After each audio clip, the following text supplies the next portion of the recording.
네, 보강고부님. 안녕하세요, 스님. 일주일이 정말 빨리 지나가네요. 하셨습니다. 그렇습니다. 정말 일주일이 빠릅니다.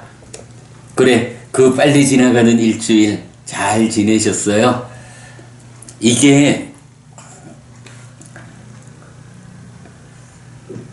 내가 일주일을 살잖아요. 그 살아가는 가운데에 그냥 내가 뭐 하는지 모르고 그냥 살아가는, 그저 내가 세상을 만나가지고 세상 움직이는 대로 뒤따라 살아가는 이제 이런 삶도 있을 거고요. 그런 가운데 내가 좀 더 세상의 주인공이 되어서 살아가는 방법 있죠. 그 방법이 뭐 말하자면 내가 뭐 하고 있는지 스스로 알면서 세상을 만나는 삶. 이때 내가 뭐 하고 있는지 스스로 안다 라고 하는 것을 이제 사띠 이렇게 말하잖아요. 우리가 사띠를 마음의 현재를 발견하는 기능이다. 또는 마음이 몸과 함께 지금 무엇하고 있는지 발견하는 기능이다. 이렇게 말하잖아요. 근데 그것의 의미가 바로 그거예요. 내가 지금 뭐 하고 있는지 스스로 지금 나의 존재 상태, 지금 나의 행위 상태에 눈 떠가지고 세상이 이렇게 다가오고 있는데 거기에서 내가 이렇게 눈 뜨고 세상을 맞이하고 있다, 상대하고 있다. 네. 보통은 이렇게 사띠로 눈 뜨지 못하면 세상이 닥쳐오는 대로 그냥 몸과 말과 마음으로 마주쳐서 행위하고 이제 이렇게 살아가게 되죠. 사띠로 눈 뜨면 이렇게 닥쳐오는 세상에 나는 이러한 마음, 이런 마음이 몸과 함께 이렇게 행위하면서 이 세상에 적절함을 찾아서 대응하고 있다. 이렇게 세상을 만나는 거, 이게 주인공이 되어서 살아가는, 참 지난 일주일 언제 갔는지 모르게 빠른데 이 시간이라는 게 그렇죠. 정말 쏘아진 화살처럼 참 빨리 흘러가고 되돌릴 수 없는 이런 건데요. 시간을 세울 수 없고 되돌릴 수 없으니 할 수 있는 일은 그 흘러가는 시간 동안에 내가 잘 살아내는 것. 그 빠른 시간 위에서도 그래도 내가 좀 더 공덕이 되는 거, 내 삶을 향상으로 이끄는 것들을 쌓아가면서 사는 것. 그러기 위해서는 내가 스스로 사띠 해서 내 마음이 지금 뭐 하고 있는지, 마음이 몸과 함께 어떤 행위를 하고 있는지 스스로 눈 떠서 발견해가면서 살아가는 거. 그렇게 세상을 만나는 거. 그것이 이 빠르게 흘러가는 시간에 대한 적절한 대응 방법이다. 예.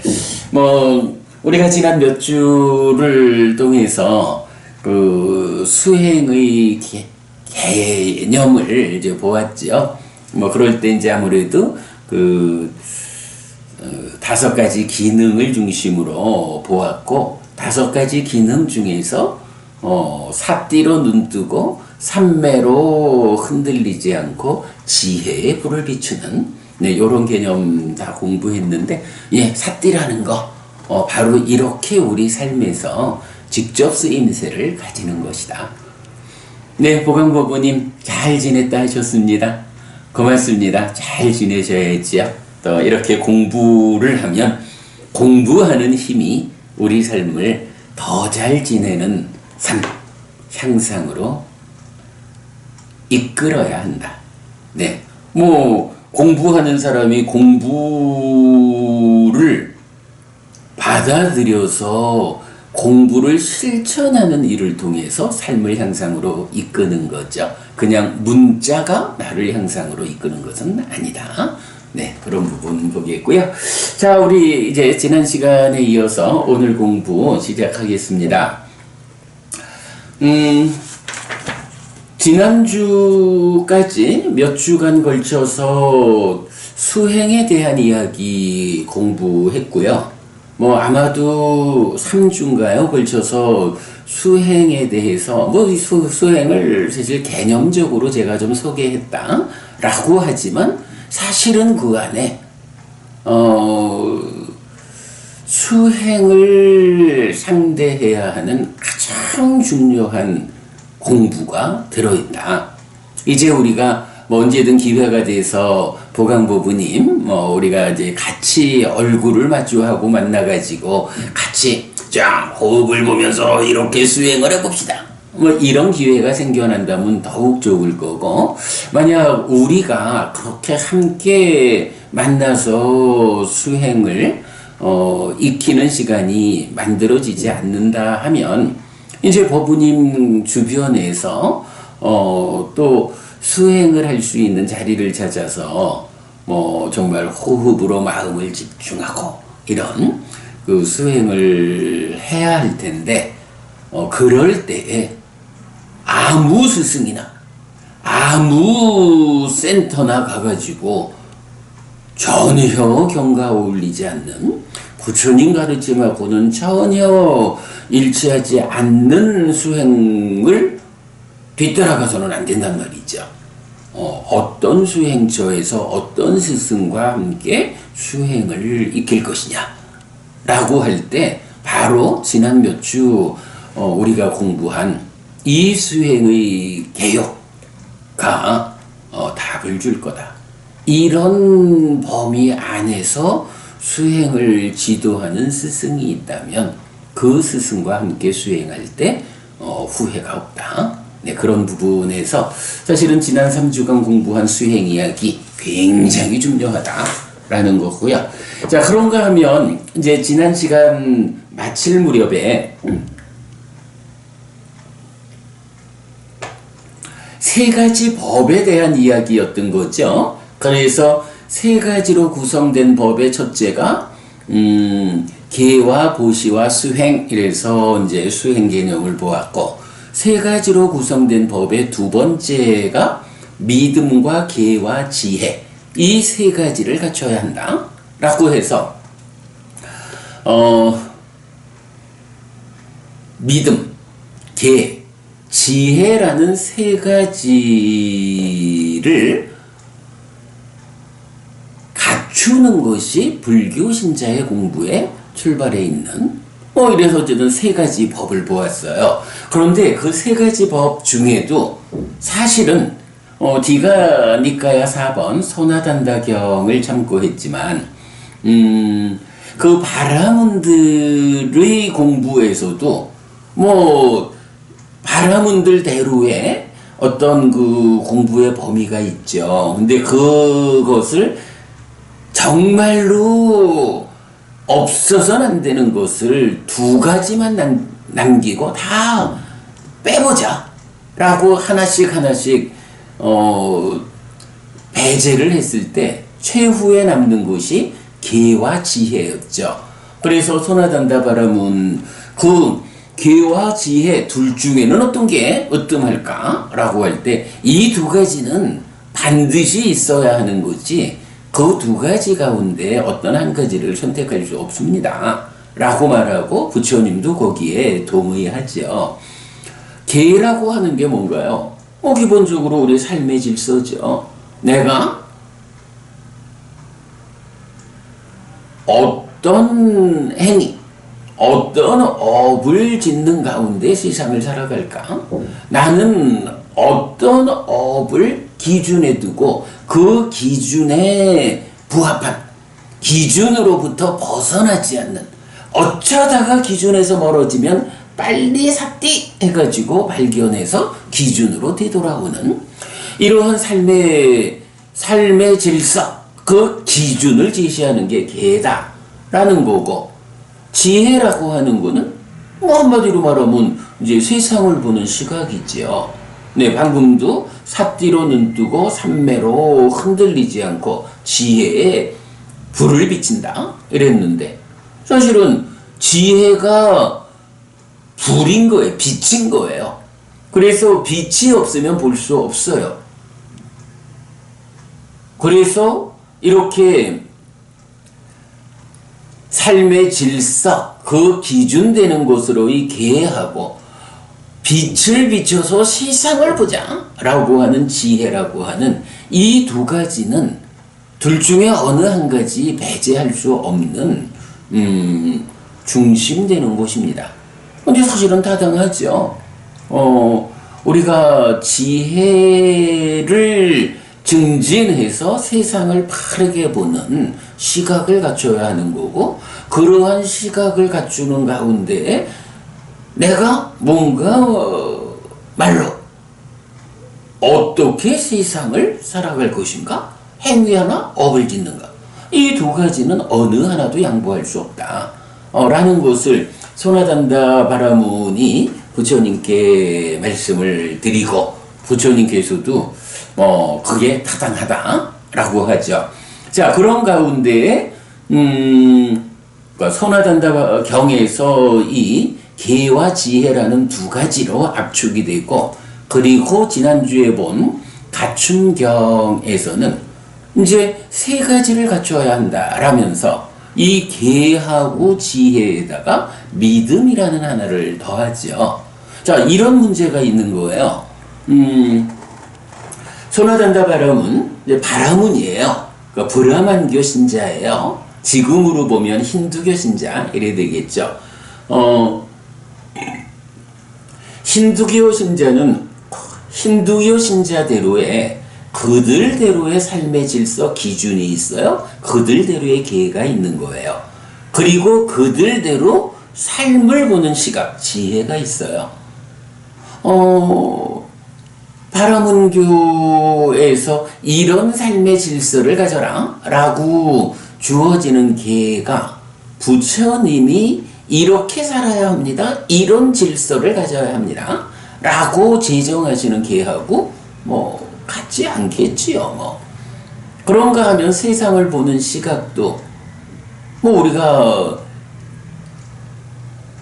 누구나 아는 이야기로 바라문교, 힌두교 이러면 거기는 아뜨만이라든가 또는 범이라든가, 그러니까 브라흐마, 창조주 하나님 범, 창조주 하나님 브라흐마의 분신으로의 신의 속성을 그대로 가지고 있는 아뜨만이라고 하는 항상한 것, 자아라고 번역되는 것, 이런 시각을 가지죠. 근데 거기에 비해서 불교는 어떤가요?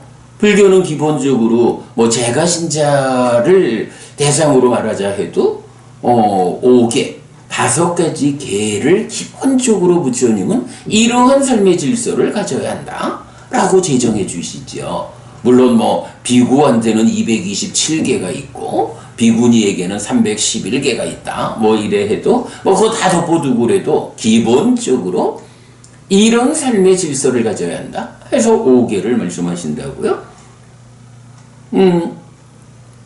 그런가 하면 이제 세상을 보는 시각은 어떤가요?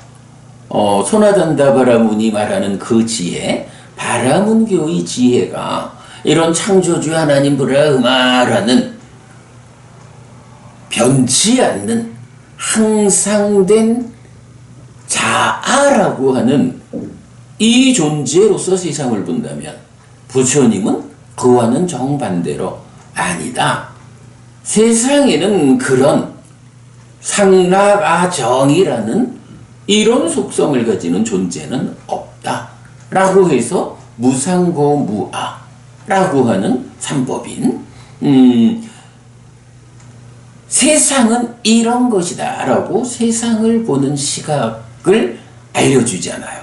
사실은 불교에서 말하는 지혜는 그 근본이 이거라고요. 무상고무아라고 삶을, 존재하는 것들의 실상을 보아내는, 뭐 이런 지혜니까 기본적으로 계와 지혜라고 하는 두 가지가 어느 하나도 양보할 수 없는 중심이 되는 것인데, 이제 거기에서 사람들에 따라 어떤 계, 어떤 지혜를 선택해서 따라갈 거냐, 받아들일 거냐, 내 삶의 이정으로 삼을 거냐. 근데 이런 점에서 힌두교 신자, 그러니까 바라문교 같으면 바라문대로의 계와 지혜, 그들대로의 질서와 세상을 보는 시각으로 접근할 거고, 불교 신자는 불교 신자대로 부처님이 지정한 5계로부터 시작하는 이런 삶의 질서에 무상고 무아라고 하는 이런 존재의 실상으로 빛을 비추는 그런 지혜를 갖는 거죠. 자, 이래서 계와 지혜라고 하는 이 두 가지는 어느 하나도 양보할 수 없는 중심되는 개념이죠. 그런데 이게 힌두교 신자냐 불교 신자냐, 뭐 인도에서는 그랬다 하고, 한국 같으면 지금 이 땅에서는 기독교 신자냐 천주교 신자냐 이슬람 신자냐, 또 아니면 뭐 다른 다양한, 뭐 사실은 또 한국에는 무속이라고 하는 또 전통적인 종교도 많은 분들이 따라가잖아요. 뭐 이런 다른 종교가 제시하는 계와 지혜를 가질 것이냐, 불교가 제시하는 계와 지혜를 가질 것이냐, 이 차이가 삶의 질서의 기준이니까 사는 방법을 결정하고, 지혜, 세상을 보는 시각이니까 세상을 보는 시각, 삶을 이끄는 관점이 달라지죠. 그래서 여기서 이제 또 하나 중요한 것이, 나는 누구를 스승으로 내 삶을 이끄는가? 어떤 스승이 설한 법을, 네, 쉽게 말하면 계와 지혜를 정의해주는 이런 법을 내가 배워 알고 실천할 것이냐 라고 할 때, 여러분, 우리 최정희 부부님 오랜만에 만납니다. 잘 계셨어요? 최정호 부부님이든 보강 부부님이든 해피스님이든 어쨌든 우리가 불교 신자다 라고 말을 할 때는 부처님에 대한, 나의 스승 부처님이 정등각이야, 완전한 깨달음을 성취한 분이어서 정등각인 나의 스승 부처님이 설한 가르침은 완전한 법이야. 그러니까 나는 오직 배워 알고 실천하기만 하면 가르침이 가지는 위력에 의해서 나의 삶이 부처님이 이끄는 그러한 삶으로 나아갈 거요. 그런 삶이 나에게서 실현되는 것이야. 이런 확고함 없이 불교 신자라 말할 수 있나요? 그런 확고함 없이 내가 불교 신자라서 부처님이 지정한 5계를, 그리고 부처님이 말씀하시는 무상고 무아라고 하는 이런 존재의 실상 그대로의 시각을 확고히 해서 살아갈 수 있을까요? 이게 안 된다고.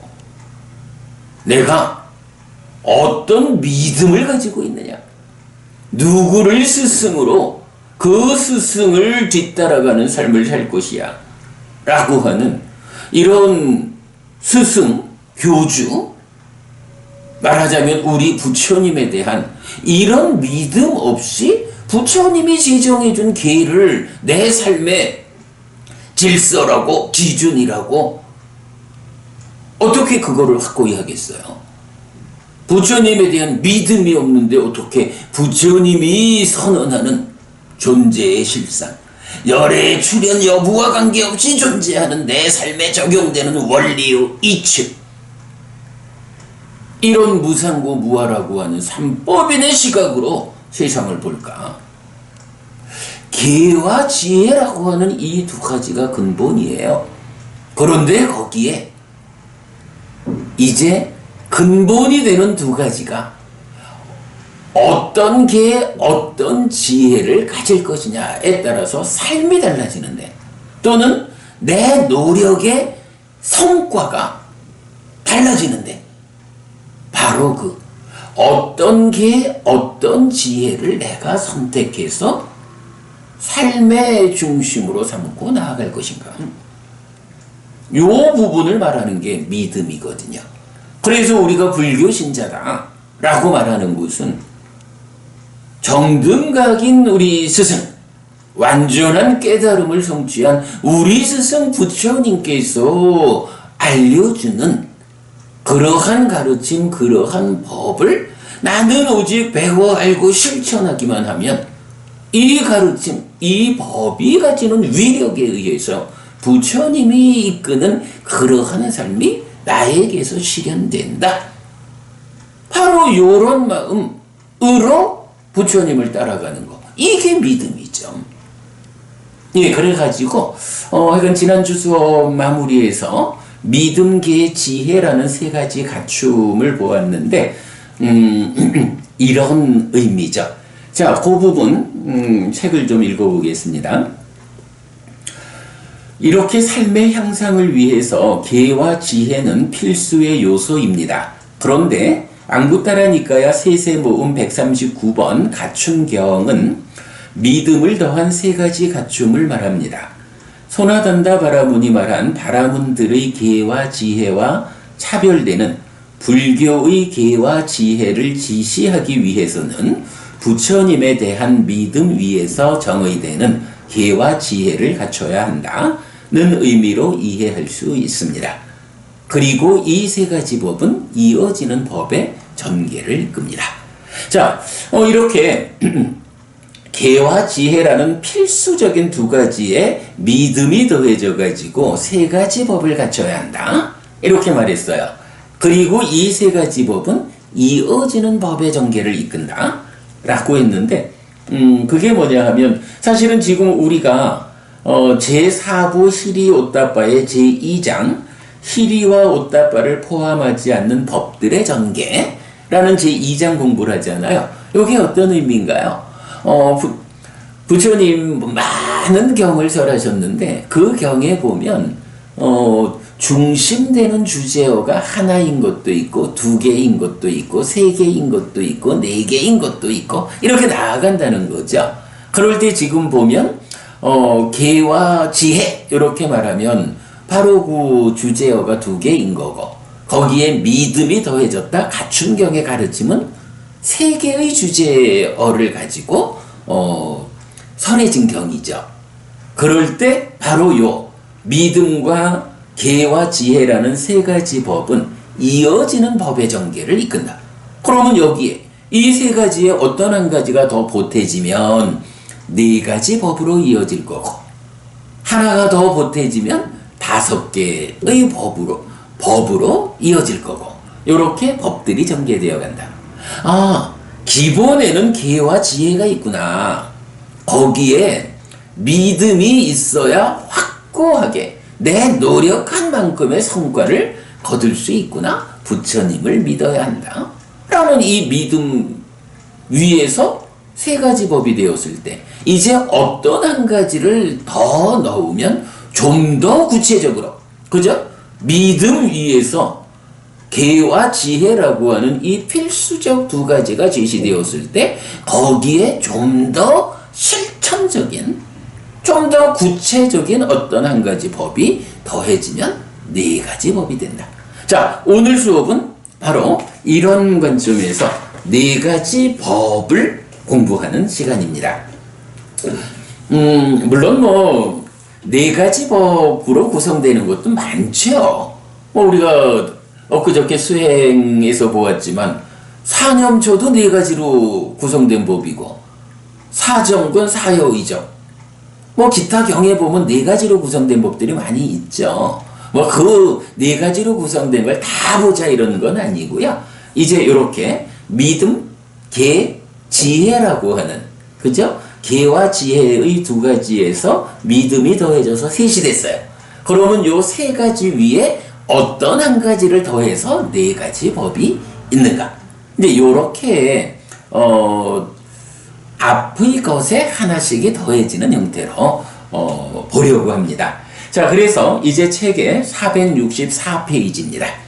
보겠습니다.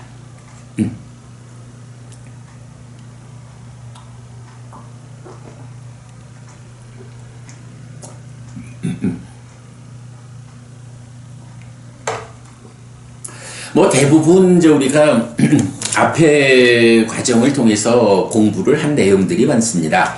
사실은 뭐 이 책이 불교인문 1 소유 이 책이 모두 4부로 구성됐는데 이제 우리가 제 4부 끝부분을 공부하고 있으니까 뭐 앞에서 공부한 내용들이 많이 반복이 된다. 그래서 뭐 이제는 뭐 거의 그 책을 좀 읽어나가도 쭉 읽어나가면서 제가 조금만 보충을 해드려도 공부는 충분히 진행이 되겠다 싶어요. 자, 네 가지 법에 대한 이야기 책을 읽어가면서 좀 보겠습니다. 네 가지 법 믿음, 계, 보시, 지혜. 믿음, 계, 지혜의 세 가지 법은 보시를 포함하여 네 가지 법으로 확장되는데 특히 제가자를 위한 가르침의 중심을 구성합니다. 여기서는 믿음, 계, 보시, 지혜의 네 가지 법을 설하는 경들을 소개하였습니다.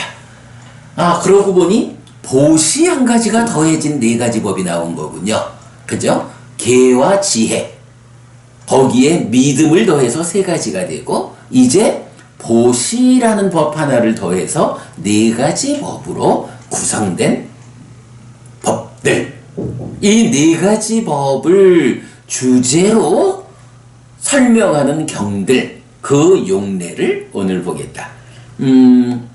가능하면 제가 이 네 가지 법으로 오늘 끝내보려고 하는데 사실은 이 네 가지 법을 갖는 경들이 재미있는 주제들이 많아요. 그래서 또 좀 재미있는 이야기 하다가 늦어질지 모르겠지만 뭐 우리가 앞에 공부를 많이 했다 하고 뒤도록 이 주제를 맞춰보도록 해보겠습니다. 자, 이렇게 보시가 더해진 네 가지 법입니다. 그런데 55번 상류따 31번 공덕을 쌓는 것 경 1번 등 뿐야비산다 공덕을 쌓음의 용례에 속하는 여러 경은 불법승에 대한 확실한 믿음에 더해 계와 보시와 지혜를 공덕을 쌓고 유익을 쌓고 행복의 자량이 되는 것이라고 정의합니다. 이때 불법승에 대한 확실한 믿음을 불법승 3보에 대한 믿음이니까 그냥 믿음 이렇게 말해도 되죠. 불법승에 대한 확실한 믿음을 믿음으로 압축하면 믿음, 계, 보시, 지혜의 네 가지 조합은 1번 공덕을 쌓는 것이고 2번 유익을 쌓는 것이고 3번 행복의 자량이 되는 것입니다. 특히 이런 조합의 과정에 의하면 이 네 가지 법은 불법승에 대한 믿음 위에서 각각의 의미를 가지는 계와 보시와 지혜입니다. 그래서 다른 스승에 대한 믿음 위에서 설명되는 계, 보시, 지혜와 차별되어야 한다는 점을 잊지 않아야 합니다. 네, 요거 제가 방금 전에 충분히 설명드린 거죠. 계와 지혜라는 이 두 가지 필수적 요소가 있는데 어떤 스승이 제정한 계고 어떤 스승이 알려주는 세상을 보는 시각이냐 바로 믿음이죠. 거기에 이제 보시가 하나 더해진 상태니까 다른 스승에 대한 믿음 위에서 설명되는 계, 보시, 지혜와 차별화해야 된다. 오직 불법승 3보에 대한 믿음 위에서 계와 보시와 지혜가 알려져야 한다. 이렇게 말하고 있어요. 자, 요 도입 부분에서는 기본적으로 요 공덕을 쌓는 것경이 책의 278쪽에서 요 공덕을 쌓음의 용례를 보면서 우리가 한번 다 본 내용입니다. 그 278쪽 참고하시고요. 어쨌든 우리가 놓치면 안 되는 것이 이렇게 믿음과 계와 보시와 지혜라는 이 네 가지 조합은 구체적으로 어떤 성과가 있느냐? 라고 하면 첫째, 이 네 가지를 갖추고 살아가면 그게 공덕을 쌓는 것이다. 유익을 쌓는 것이다. 행복의 자량이 되는 것이다. 라는 요 세 가지 성과, 요 부분 놓치지 않아야겠습니다. 자, 이렇게 도입하고요. 이제 첫 번째 자, 첫 번째 용례 안구따라 니까야 네세 모음의 61번 배운 사람의 행위경이에요.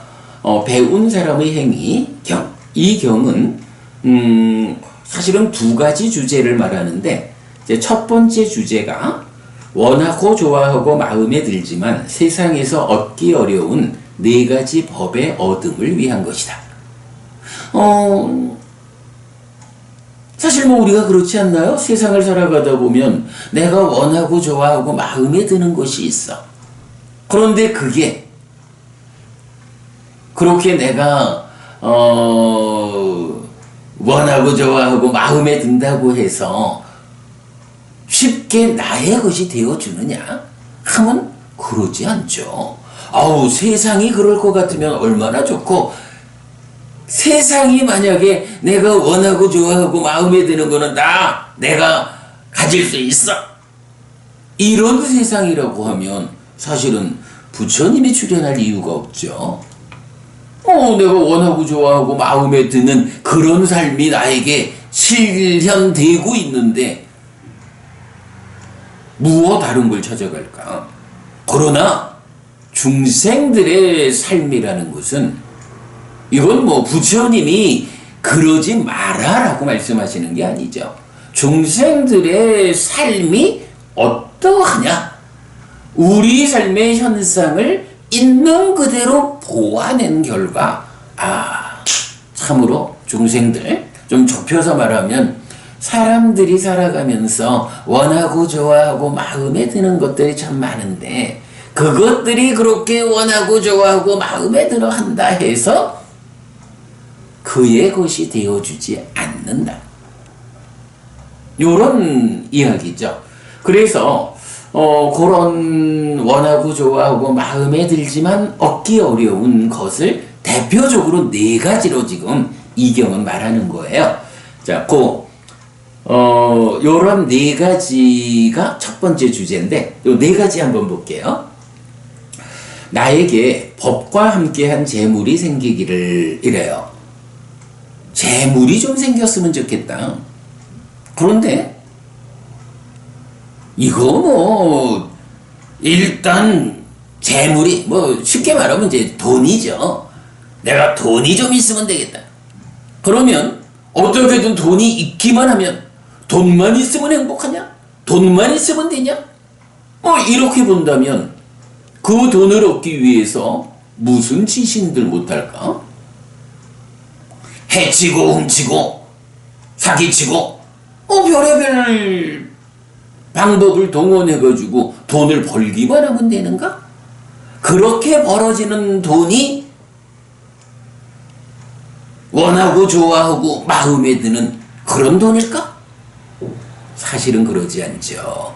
이 돈이라는 것이 여기 이제 경에서 보면 법과 함께한 재물 이렇게 말하는 게 그런 거 아닐까요?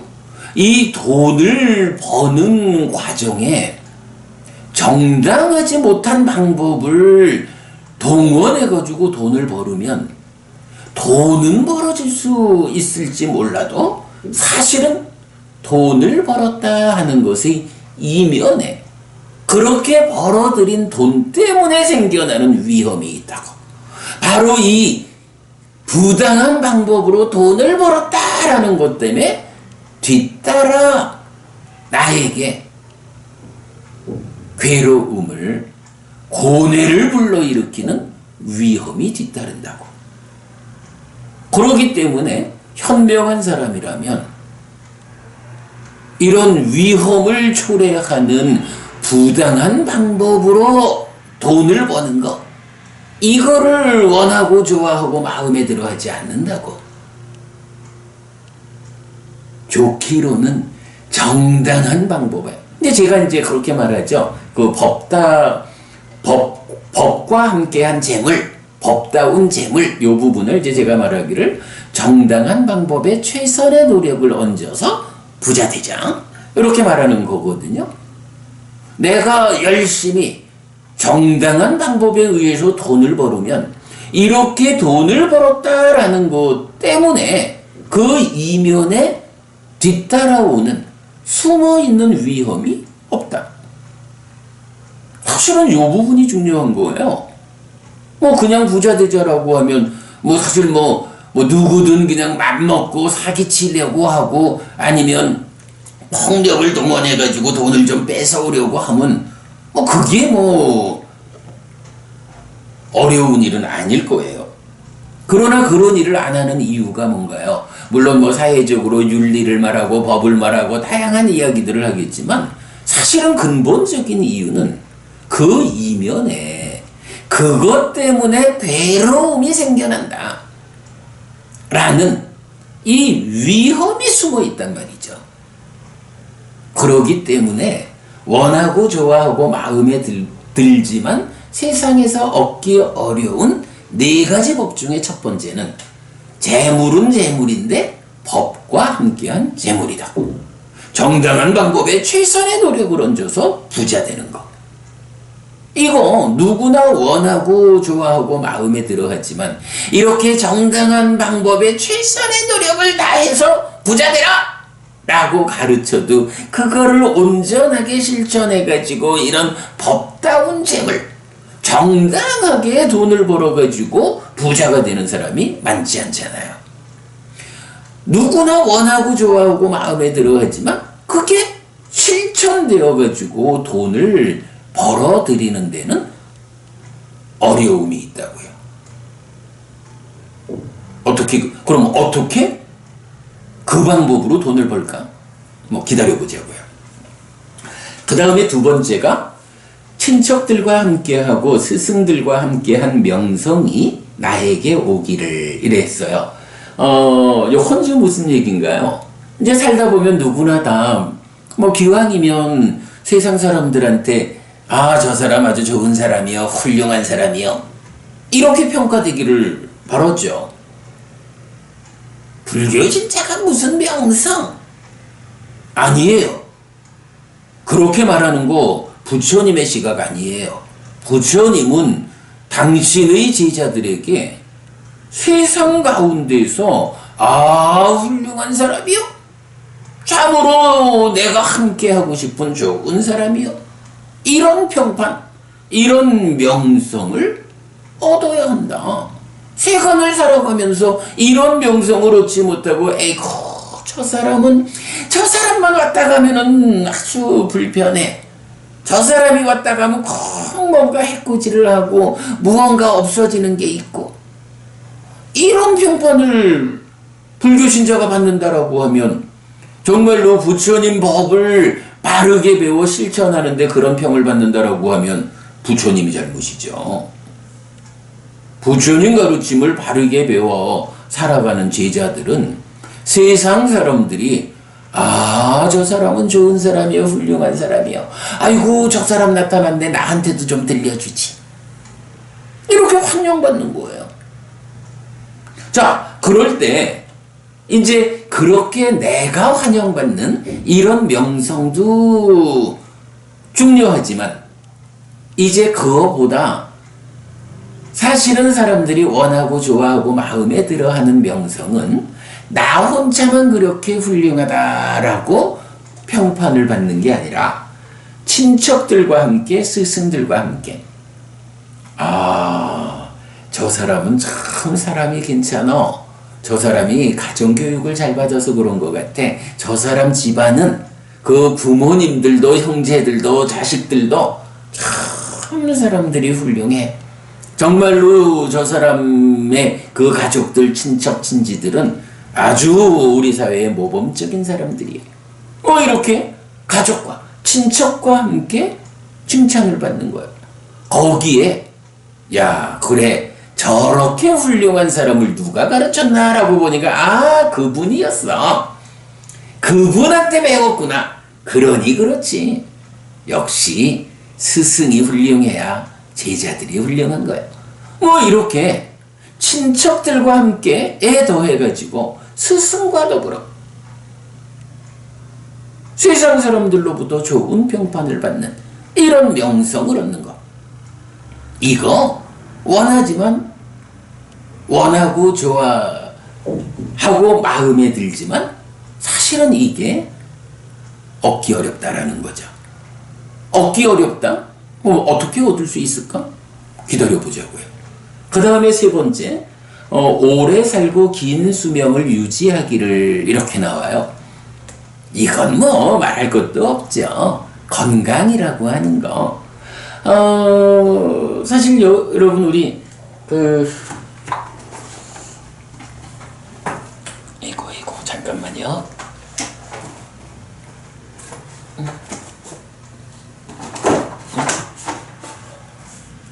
어디다 놨지?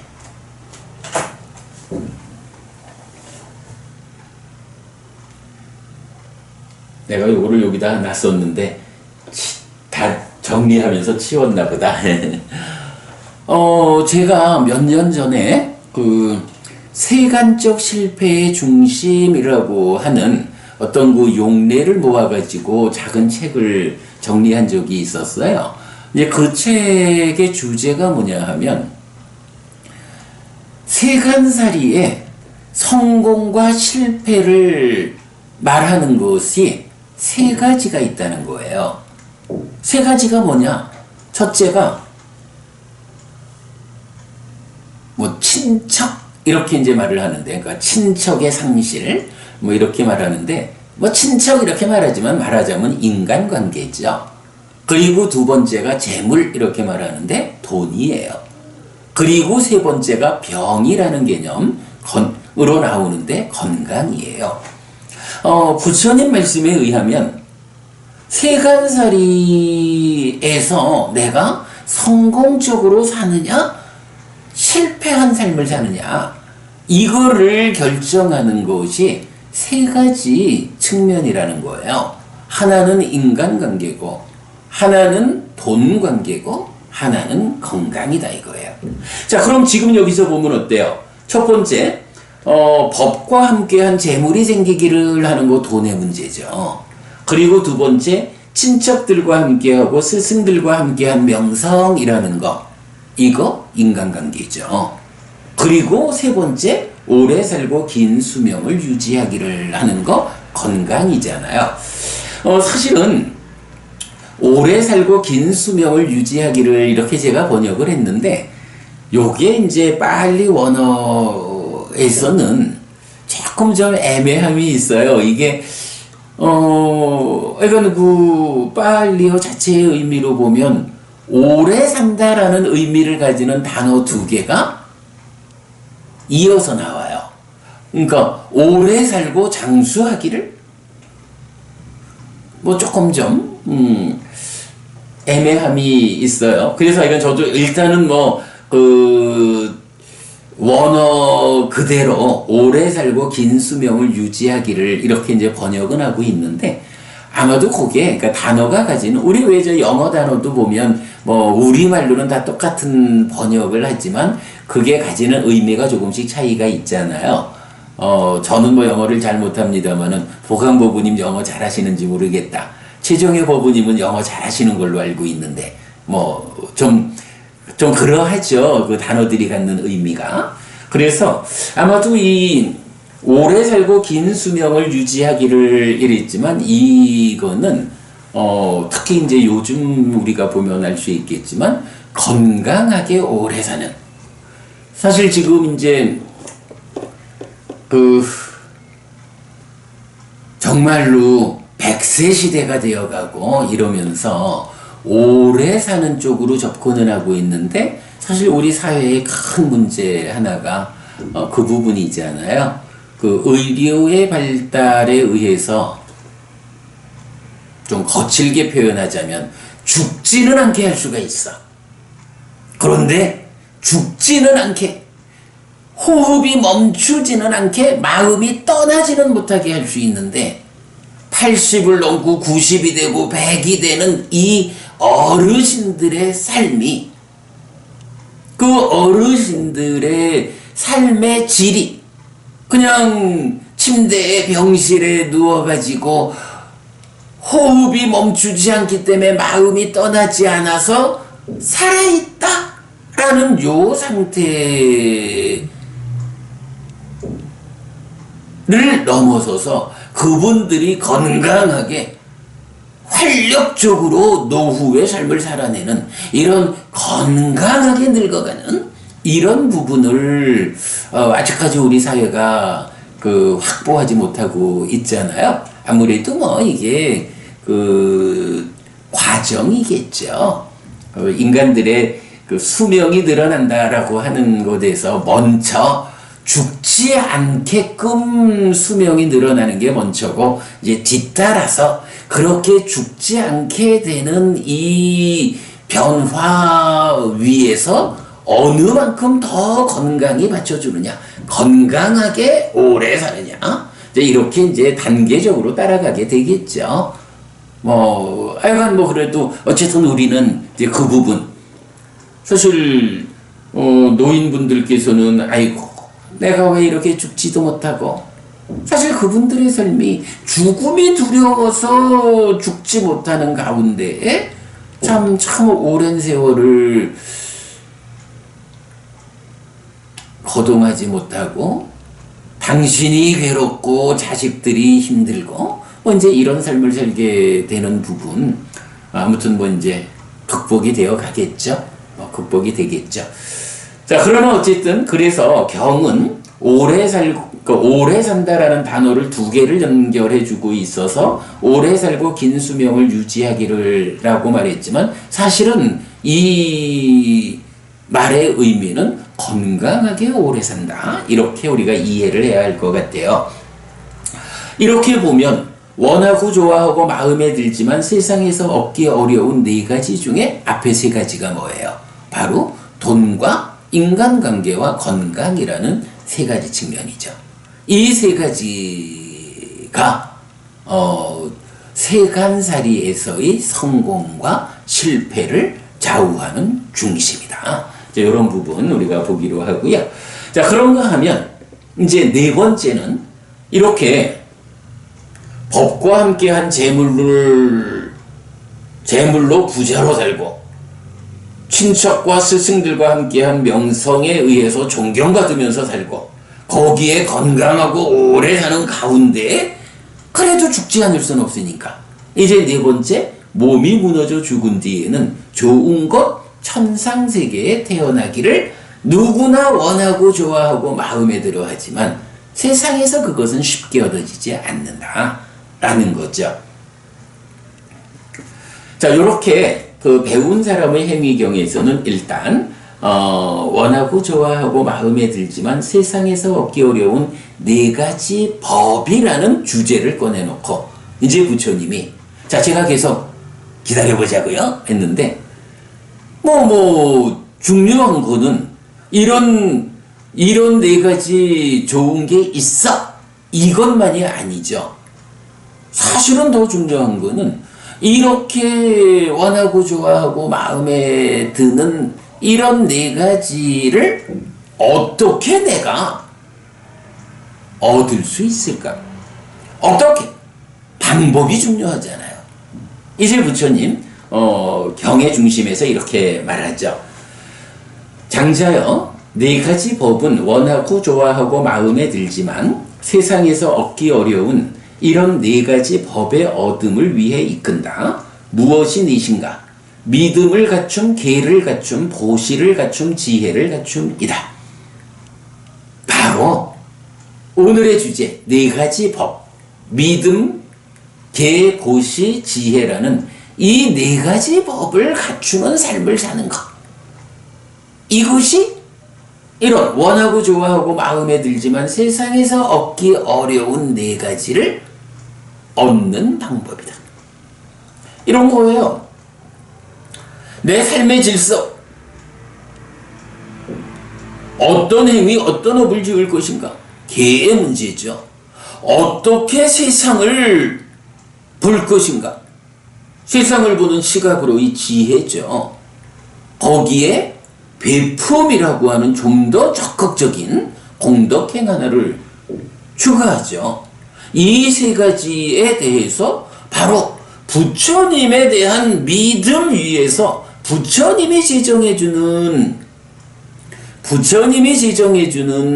계, 부처님이 알려주는 보시의 방법, 그리고 부처님이 이끄는 삶을 보는 시각, 이 세 가지를 갖춘, 그래서 믿음과 계와 보시와 지혜라는 이 네 가지 법을 갖추고 살아가면, 그런 삶이 누적되면 어떤 일이 생기느냐.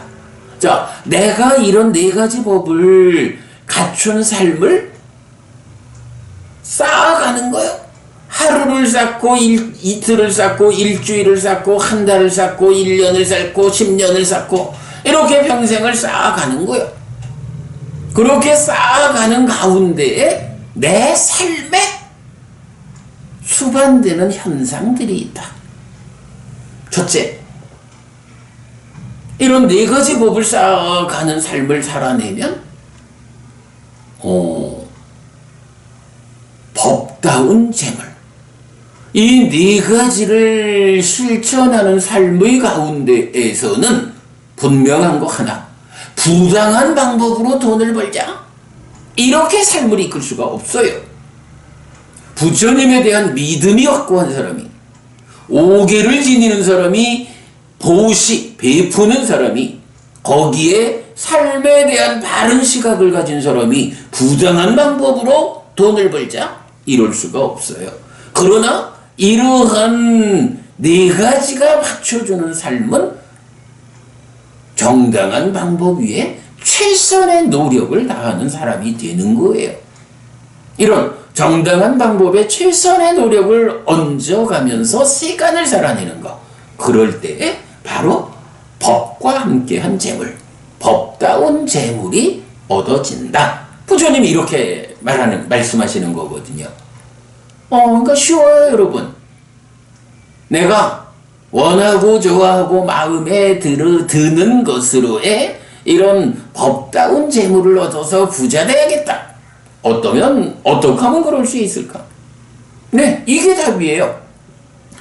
바른 믿음 위에서 계와 보시와 지혜를 갖추는 삶을 내가 살아내자. 그러한 삶을 하루를 쌓고 이틀을 쌓고 한 달을 쌓고 1년을 쌓고 10년을 쌓고 한평생 쌓아가는 과정에서 이런 재물은 저절로 나에게 와서 쌓인다. 이렇게 말하는 거거든요. 예. 부작용 없이 부자 되는 방법이 바로 이거예요. 거기에다가 친척과 더불어 스승과 더불어 좋은 평판, 명성이 생기기를, 칭찬받는 삶을 살고 싶어. 어떻게 하면 될까? 네, 바로 그거예요.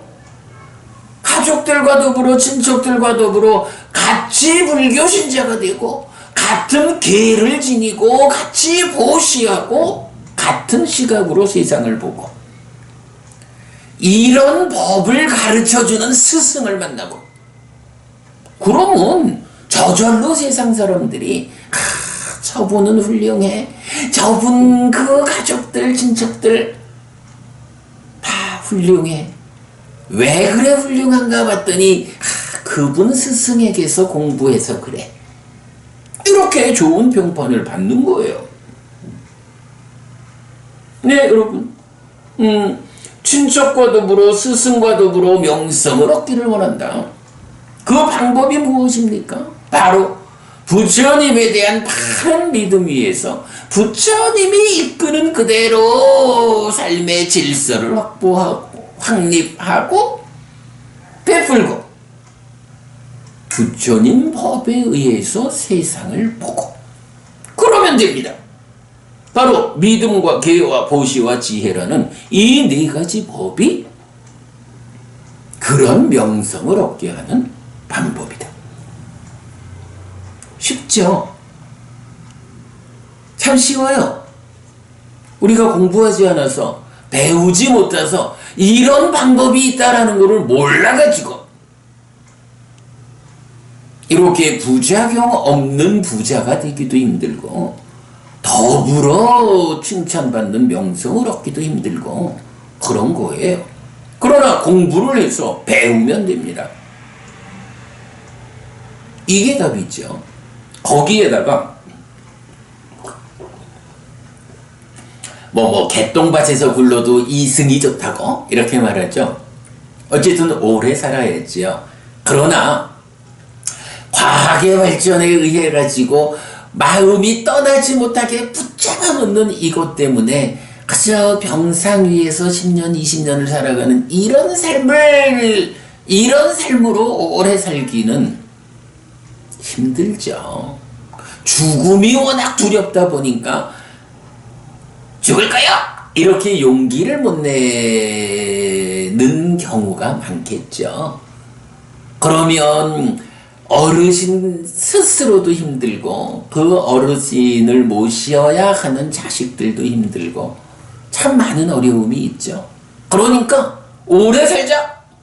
제가 지금 절대 그러니까 너무 그 연세 높아지시기 전에 죽어야 됩니다. 이런 얘기하는 건 아니고요. 오래 사시는데 그렇게 병상에 누워가지고 사는 것 같지 못하게 살아가는 이런 삶으로 오래 살지 말고 건강하게 총명하게 이렇게 건강하고 총명하게 100세를 누리는 이런 삶을 사는 분들은 다 우리 사회의 멘토 어른이 되고 지도자가 되잖아요. 저는 사실은 자주 말하는 게 우리 사회가 지금 왜 이렇게 힘든가 라고 할 때 대표적으로 우리 사회에 어른이 없다 이런 표현을 제가 많이 하거든요. 그러나 이렇게 건강하게 몸도 건강하고 마음도 건강하게 마음이 건강하다는 거 총명하게 이렇게 말하면 되겠죠. 몸도 마음도 건강한 가운데에 오래 사시는 그런 어른들이 우리 사회에 많아 봐요. 우리 사회가 그야말로 어른이 있고 지도자가 있고 멘토가 있는 사회가 되어가지고 사회가 얼마나 안전하고 평화로울까 이런 측면이죠. 그래서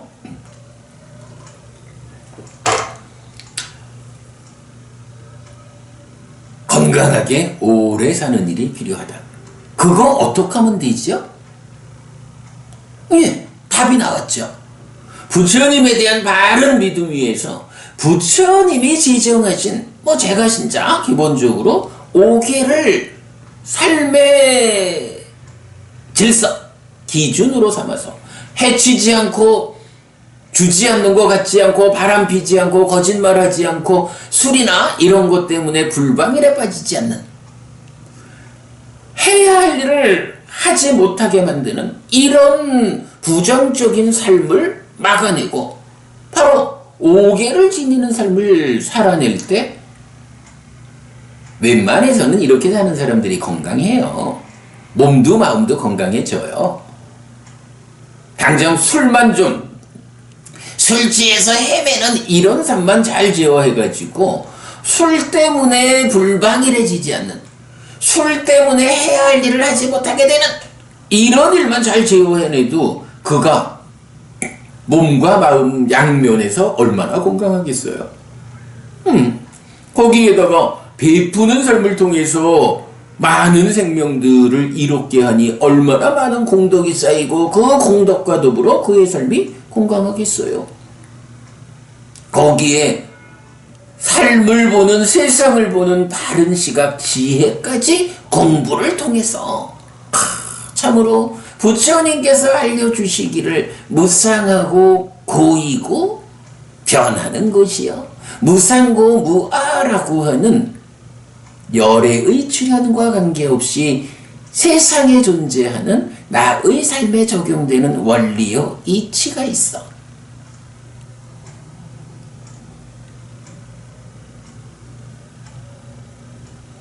라고 알려지는 이런 삶을 살아내면 바로 이런 삶의 힘이 나를 건강하고 오래 살게 만들어요.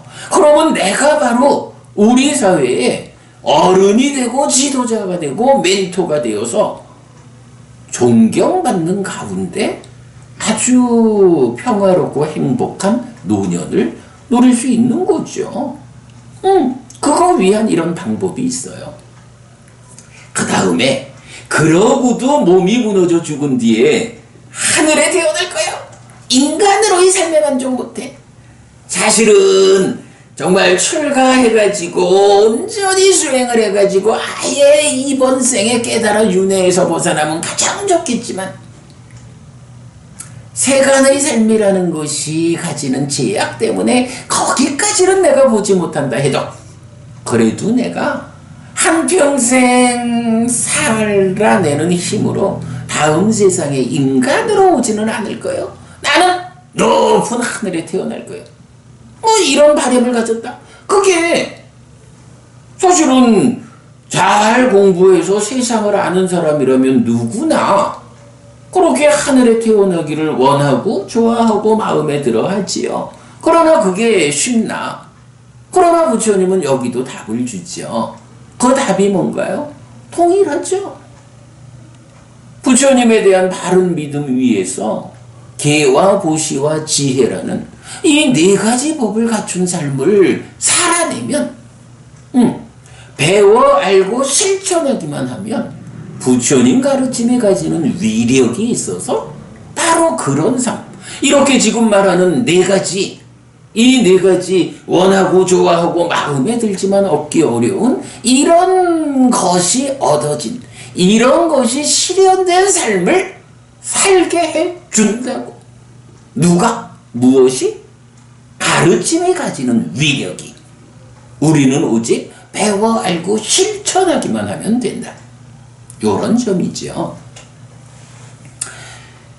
아이고, 오늘 이 네 가지 법의 모든 용례를 다 읽어보고 넘어가자 생각을 했는데 첫 번째 경에서 웃겼습니다.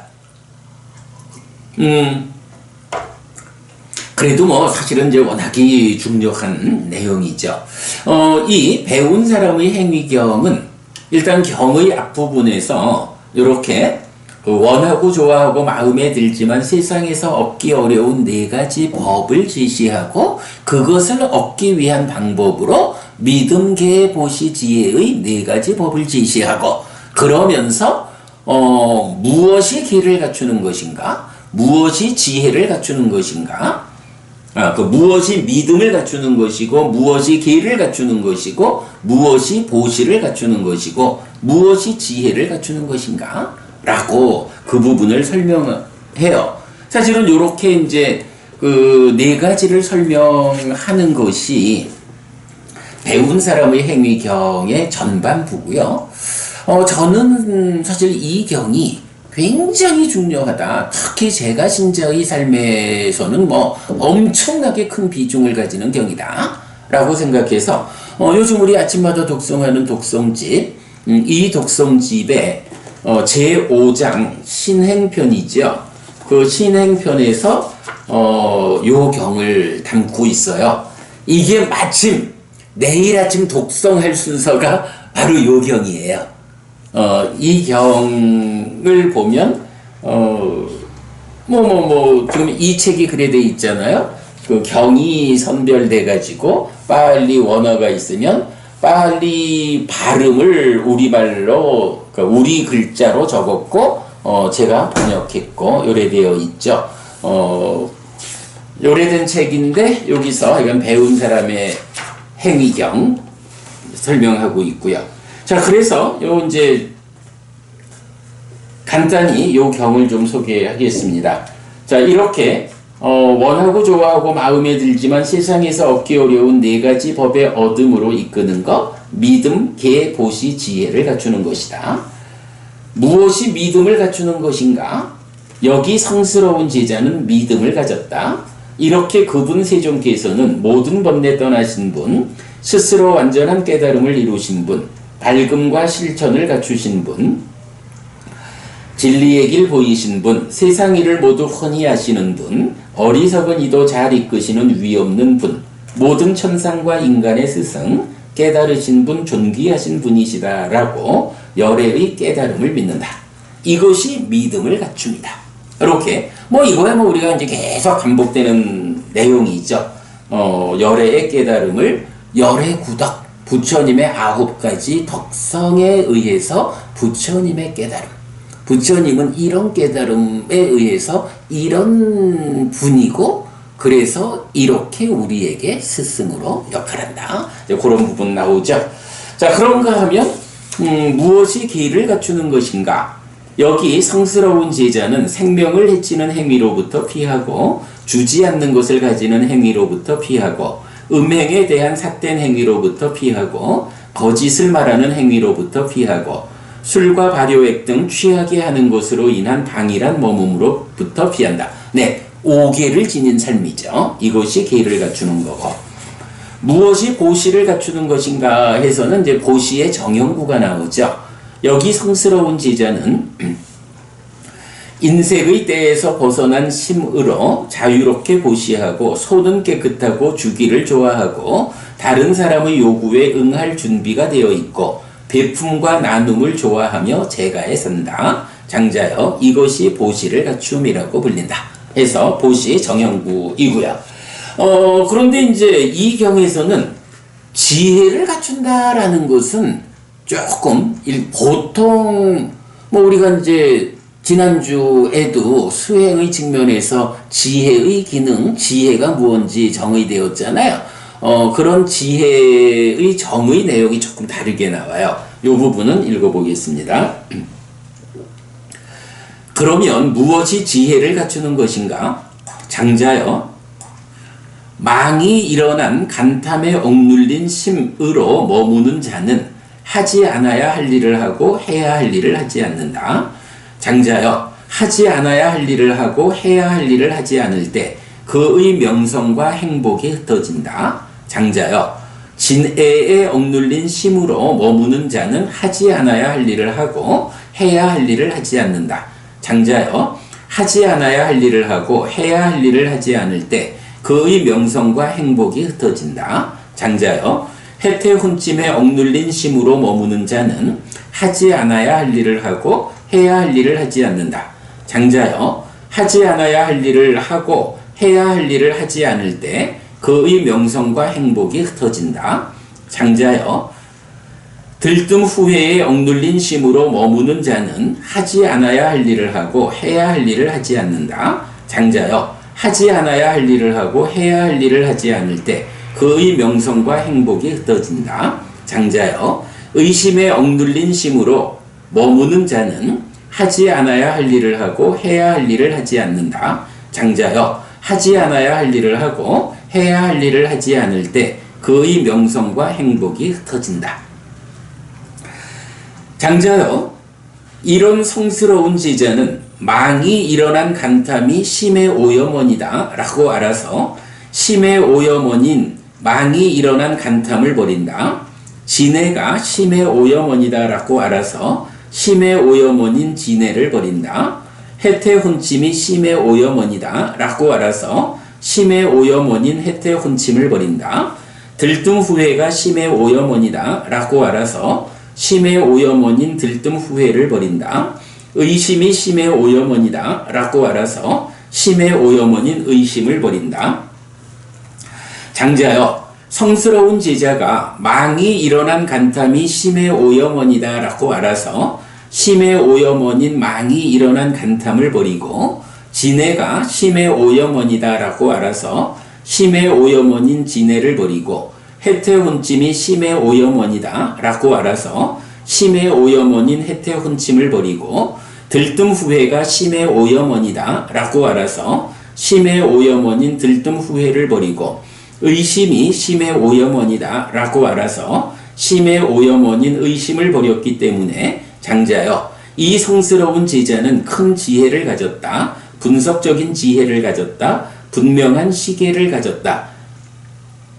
여기서 시계, 팔에 차는 시계가 아니라 보는 범위 이런 얘기죠. 시계. 지혜를 갖추었다라고 불린다. 장자여 이것이 지혜를 갖춤이라고 불린다. 자, 이렇게 해서 지혜를 갖춘다라는 것을 일반적으로 나타나는 지혜와는 다르게 설명하고 있는데 여기서 보면 어떤가요? 5가지 장애라는 게 있죠. 그래서 간탐, 진해, 해태혼침, 들뜸 후의 의심 이런 5가지 장애를 말하면서 그 장애 때문에 마음이 억눌린 사람, 이런 사람은 하지 않아야 할 일을 하고 해야 할 일을 하지 않아서 명성과 행복이 흩어진다. 그런데 이제 성스러운 제자, 우리 잘 배운 부처님 제자들은 이 5가지 장애가 마음의 오염원이다라고 알아서 그 5가지 장애를 버리는 거야. 그래가지고 그렇게 5가지 장애를 버리게 되면 어떻게 되느냐? 그때 이 성스러운 제자는 지혜를 갖추었다라고 말한다. 이렇게 말하고 있어요. 그러니까 5가지 장애가 마음에 5가지 장애에 마음이 억눌린 자는 하지 않아야 하는 일을 하고 해야 할 일을 해서 명성과 행복이 흩어지는 거고, 그래서 성스러운 제자는, 불교 신자는 이런 5가지 장애를 버리고, 이렇게 장애가 버려지면 이 사람이 지혜를 갖추었다 라고 해서 믿음을 갖춘다, 계를 갖춘다, 보시를 갖춘다, 지혜를 갖춘다, 이 4가지 법을 갖추는 것에서 지혜를 갖춘다라는 걸 설명하고 있거든요. 그러니까 얻기 어려운 4가지를 얻기 위한 방법이 바로 이런 4가지를 갖추는 건데 그 중에 지혜를 갖추는 건 이거다, 이렇게 말하는 거예요. 사실은 제가 옛날부터 이 경을 보면서 아니 왜 이 경은 지혜를 갖춘다, 지혜라는 것을 다른 경과 다르게 이렇게 좀 어렵게 설명을 하고 있을까 궁금했어요. 그런데 보강법부님, 우리 요즘 계속 공부하죠. 수행의 중심 개념이라는 게 있죠.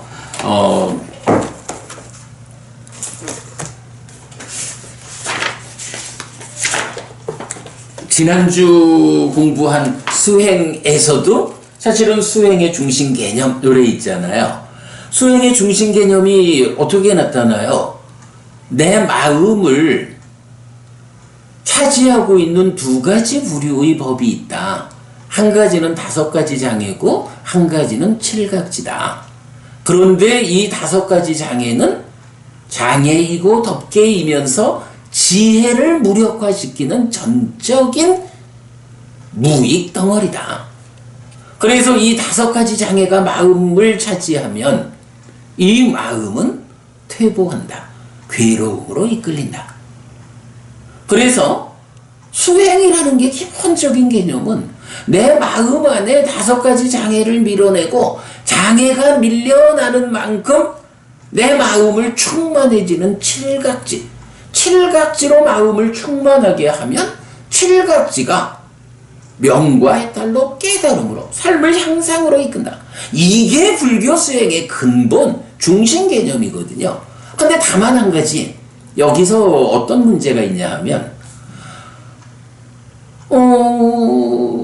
마음 안에 장애와 각지가 서로 대응하고 있으니까 각지가 장애를 밀어내고서 마음을 차지해가지고 깨달음으로 이끌면 좋을 텐데, 사실은 각지, 7각지한테 주어진 역할은 장애를 밀어내는 일은 아니거든요.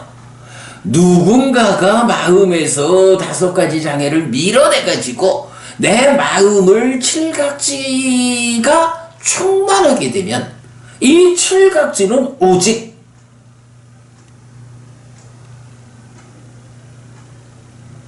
장애 없이 마음에 충만된 그 상태에서 나의 삶을 명과 해탈로 깨달음으로 이끄는 이 역할을 하거든요. 그래서 이제 수행 이야기, 뭐 기본적으로 수행을 해가 마음에서 장애를 밀어내고 각지를 있는 그대로 닦아서 깨달는다 이건데, 장애를 밀어내는 이 역할을 누군가가 해줘야 된다 라고 할 때 사념처가 바로 그 역할자로 나오죠. 사념처를 닦는 일이 장애를 밀어내는 일이야. 그러면 사념처로서 장애를 밀어내는 만큼 마음에 충만되는 칠각지는 이제 사념처가 장애를 밀어내는 사념처에 잘 확립된 마음 위에서 칠각지가 있는 그대로 닦음을 통해 가지고 깨달음으로 이끄는, 요게 불교 수행의 중심이에요. 그래서 제가 이제 수행의 중심 개념에서 요 그림을 잘 그렸고, 많은 경우에 이제 이 그림을 소개하죠. 수행의 중심 개념. 이 수행의 중심 개념을 제가 이해하게 되니까 이제 배운 자의 행위경에서 지혜를 말하면서, 아니 왜 다른 경들처럼 그냥 간단한 표현으로 지혜를 말하지 않고 이렇게 5가지 장애라는 것은 5가지 장애에 억눌린 심, 마음이 장애에 억눌려 있을 때는 하지 않아야 할 거를 하고 해야 할 일을 하지 않아가지고 명성과 행복이 흩어진다 라고 장애에 억눌린 마음의 문제 상황을 제시하고, 이제 성스러운 제자는 그렇게 5가지 장애가 마음을 오염시키는 것이다, 심의 오염원이다라고 알아서 그거를 버린다.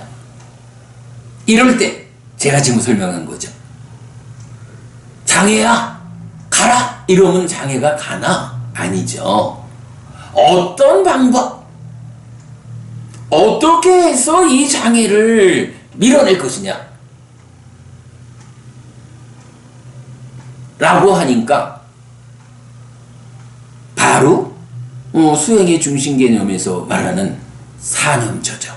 사념처를 실천하는, 사념처 수행을 하는 이 방법에 의해 가지고 마음을 차지하고 있는 5가지 장애를 밀어내는 거죠. 이걸 표현하는 것이 마음의 오염원인 장애를 버린다. 사념처를 닦아서 장애를 버린다, 밀어낸다. 그러면 칠각지가 마음에 충만하고 칠각지는 깨달음으로 이끈다. 이렇게 되는 거죠. 그래가지고 이제 이렇게 그 성스러운 제자가 사념처를 닦아서 5가지 장애를 버리면, 이렇게 장애가 버려진 이런 제자를 지혜를 갖췄다라고 말한다. 5가지 장애가 뭐라고요? 지혜를 무력화시키는 거거든. 지혜를 무력화시키는 5가지 장애를 사념처로서 밀어내니까 이제 지혜를 무력화시키는 그 것이 없어진 거야. 그러니까 이제 무력화된 상태가 극복되었으니까 지혜가 다시 힘을 얻었다. 그러니 지혜를 갖췄다. 이렇게 말하는 거거든요. 하여간 이 경에서 그 지혜를 갖춘다라는 것을 설명하는 요 흐름은 이렇게 수행의 중심 개념으로 우리가 이해를 해야 하는데, 사실은 제가 진짜 이 책을 만들기 이전까지만 해도 사실은 이 경을 해석하기가 어려웠어요. 그런데 이제 계속 그 공부를 하면서 수행의 중심 개념이란 부분을 좀 더 명확히 제가 이해하게 되니까, 배운 사람의 행위경이 그러니까 지혜를 갖춘다는 것을 이렇게 길게 말하는 것이 수행의 중심 개념을 설명하고 있구나 라는 것을 알게 됐죠. 근데 여러분, 제 설명 타당하죠? 아주 중요한 주제고요. 자, 어느새 용례를 다 하려고 했는데 경 하나밖에 못하고 시간이 다 돼가네. 자, 이제 이 경의 후반부는 이제 어떤 주제를 가지고 있냐 하면요. 자, 우리가 이제 원하고 좋아하고 마음에 들지만 얻기 어려운 것이 네 가지가 있다. 이렇게 지금 경이 말하잖아요.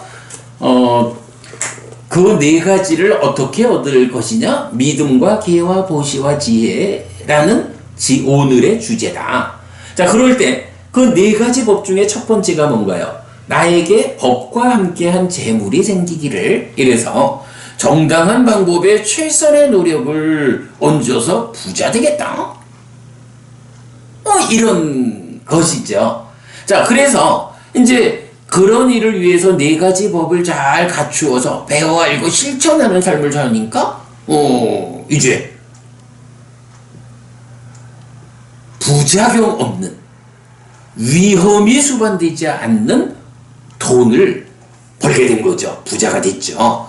그러면 이제 사실 이제 우리가 생각해보면 그래요. 부자가 된다, 돈을 벌자라고 하는 거, 이 돈 쌓아놓으려고? 그 쌓아놓으면 뭐해요? 죽을 때 가져가는 거 아니잖아. 누구나 다 알잖아. 돈을 번다라고 하는 거는요, 이게 이제 법답지 못하게 돈을 버는 사람들이 그 돈을 목숨처럼 쌓아놓고 붙잡고 이제 이런 돈에 대한 집착이라는 개념이 있지만, 이렇게 바르게 법답게 얻어진 돈, 이렇게 부자가 되는 사람은 이제 그러지 않은 거예요. 이 돈을 어떤 용도로 쓸 것인가? 정당하게 벌었으니 이제 정당하게 사용을 해야겠다. 이 측면이 있는데, 이 경의 후반부는 바로 이 네 가지 얻기 어려운 것 중에 첫 번째, 그 법다운 재물을 얻게 되면 그 재물을 어떻게 사용해야 하느냐 하는 것까지를 말해줘요. 자, 남은 시간 동안 그 부분 간략히 설명하겠습니다. 장자여, 여기 성스러운 제자는 열정적인 노력으로 얻었고 팔의 힘으로 모았고 땀으로 덮었고 법과 함께하고 법의 실천으로 얻은 재물로 네 가지 배운 사람의 행위를 한다. 자, 요거 보세요. 열정적 노력, 팔의 힘, 땀으로 법과 함께하고 법의 실천으로 재물을 얻었어. 법다운 재물이죠. 정당한 방법에 최선의 노력을 얹어서 재물을 얻었어.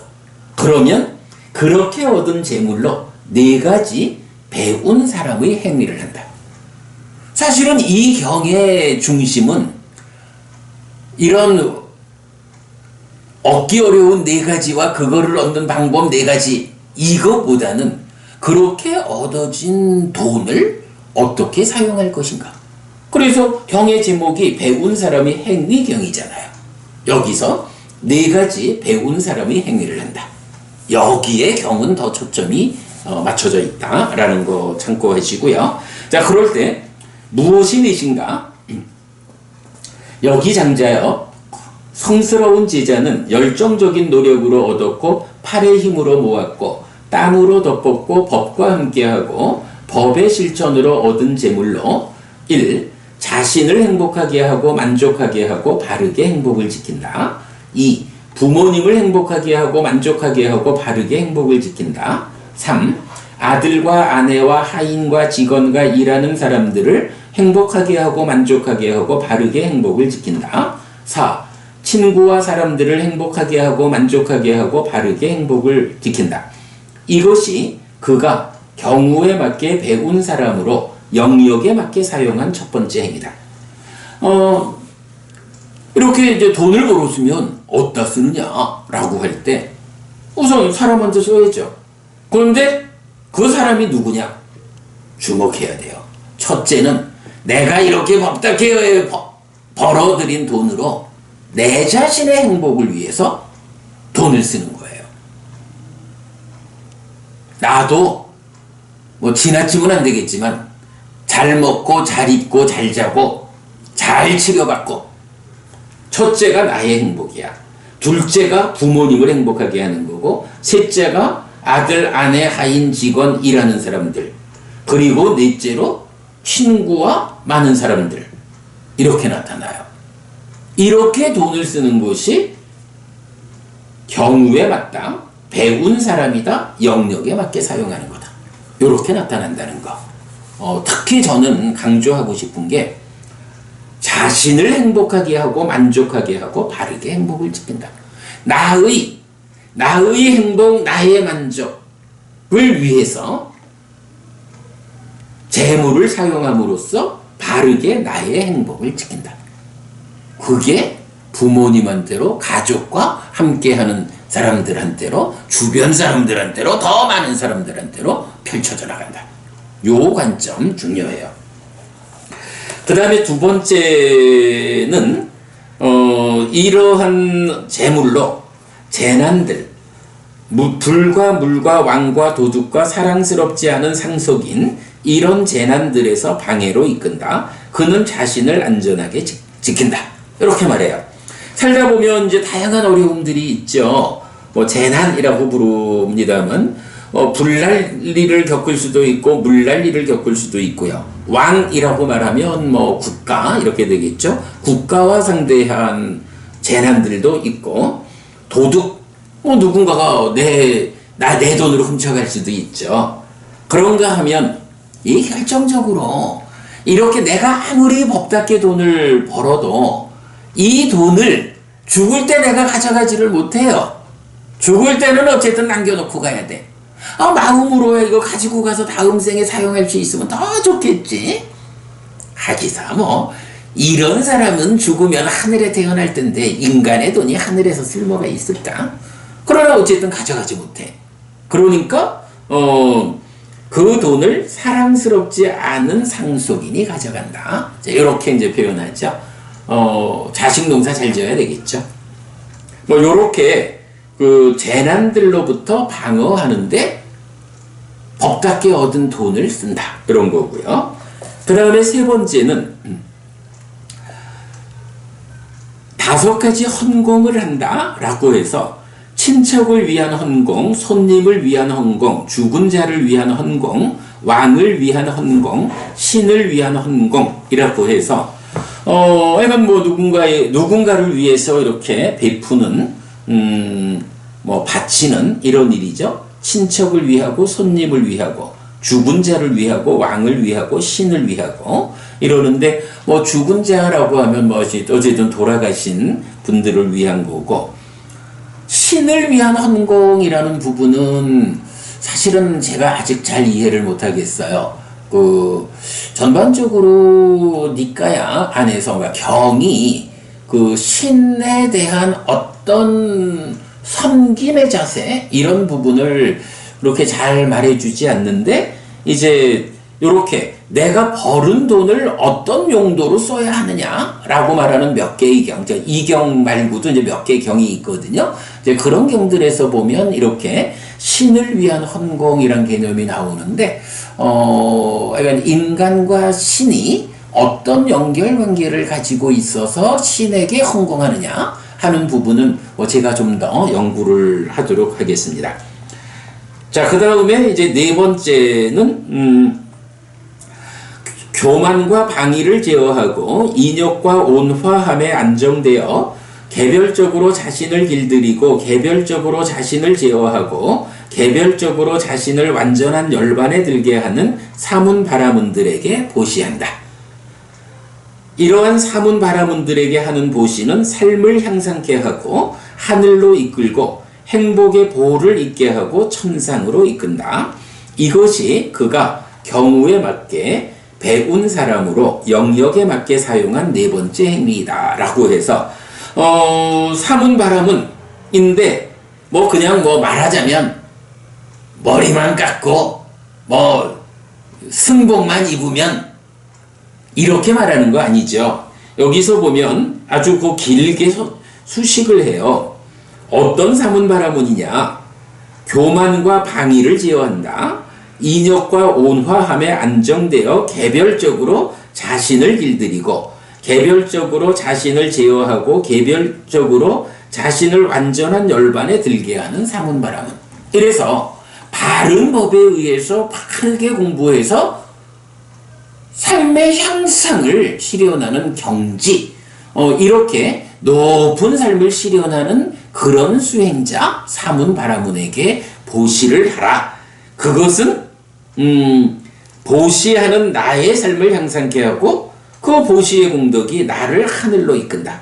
행복의 보를 있게 하고 천상으로 이끈다. 이렇게 말하고 있어요. 요 주제는 우리 앞에 그 공덕의 측면에서 살펴본 주제인데, 요렇게 설명되고 있어요. 그래서, 일단은 나를 중심으로 주변에 함께하는 많은 사람들의 행복을 지키기 위해서 돈을 써야 한다. 그리고 두 번째, 이러저러한 다양한 삶의 과정에서 마주치는 재난들로부터 나를 방어하기 위해서 돈을 써야 한다. 그리고 다섯 가지 헌공의 측면에서 돈을 써야 한다. 그리고 네 번째는 이렇게 잘 공부한 자기의 삶을 잘 제어해서 향상으로 이끄는 이런 잘 공부하는 사문바람은 스님들을 위해서 보시한다. 이렇게 네 가지로 말하고 있고, 경은 전반적으로 이렇게 잘 공부된 스님들에게 보시하는 것이 다른 지출보다 더 커다란 성과를 가지고 있어서 나를 하늘로 이끄는 힘이 된다. 이런 부분을 강조해주고 있죠. 자, 그래서 어쨌든 오늘 수업의 이제 중심은 이거죠. 누구나 원하고 좋아하고 마음에 들어하지만 얻기 어려운 네 가지 법이 있는데 그 네 가지를 얻을 수 있는 방법이 믿음, 계, 보시, 지혜라는 네 가지 법이다. 이 중에 지혜에 대해서 제가 특별히 설명했고요. 그런가 하면 이런 네 가지 법을 갖추어서 돈을 벌었다. 그러면 이렇게 벌은 돈을 어떻게 쓰는 것이 배운 사람이 경우에 맞게 영역에 맞게 사용하는 것이냐라고 해서 하여간 큰 주제 세 가지입니다. 원하고 좋아하고 마음에 드는 네 가지가 있다. 그거 얻기 위한 네 가지 법이 있다. 이 가운데에 그렇게 얻어진 돈을 가지고 어떻게 사용할 것이냐 라는 이 세 가지 주제를 이제 경이 말하고 있어요. 그래서 경은 이제 끝에 이렇게 말하죠. 장자여, 성스러운 제자는 열정적인 노력으로 얻었고 팔의 힘으로 모았고 땀으로 덮었고 법과 함께하고 법의 실천으로 얻은 재물로 이런 네 가지 배운 사람의 행위를 한다. 장자여, 누구든지 이러한 네 가지 배운 사람의 행위와 다른 곳에서 재물을 낭비하는 자에게 장자여, 이 재물은 경우에 맞지 않게 배우지 못한 사람으로서 영역에 맞지 않게 사용되었다고 불린다. 장자여, 누구든지 이러한 네 가지 배운 사람의 행위로 재물을 쓰는 자에게 장자여, 이 재물은 경우에 맞게 배운 사람으로 영역에 맞게 사용되었다고 불린다. 라고 마무리되고 뒤에 개성이 하나 나오죠. 네, 이렇게 이제 배운 사람의 행위 경을 믿음, 계, 보시, 지혜를 설명하는 용례 경전 중에 첫 번째 경으로 오늘 소개했습니다. 이제 모든 용례 다 하려고 했는데 하나밖에 못했습니다. 그래도 오늘 여러분 아주 중요한 경 보았고, 그래서 제가 이 경을 이 독성집에 짧지 않은 경이지만 빨리 원어에 우리말 표기까지 쓰고 번역까지 다시 해가지고 포함하고 있다라고 다시 말씀드리고요. 자, 그러다 보니까 시간이 5분이나 지연됐습니다. 오늘 수업 이렇게 마치겠습니다, 여러분. 정말 중요한 주제고 아주 훌륭한 경 보았습니다. 여러분 잘 배워 알고 실천하는 사람이 되시면 바로 이렇게 경들이 가르침이 가지는 위력이 법우님들의 삶을 법우님들의 삶에서 실현하게 해준다 라는 거 잊지 마시기 바라고요. 네, 오늘 수업 마치겠습니다. 여러분 고맙습니다. 언제나 행복하시기 바랍니다.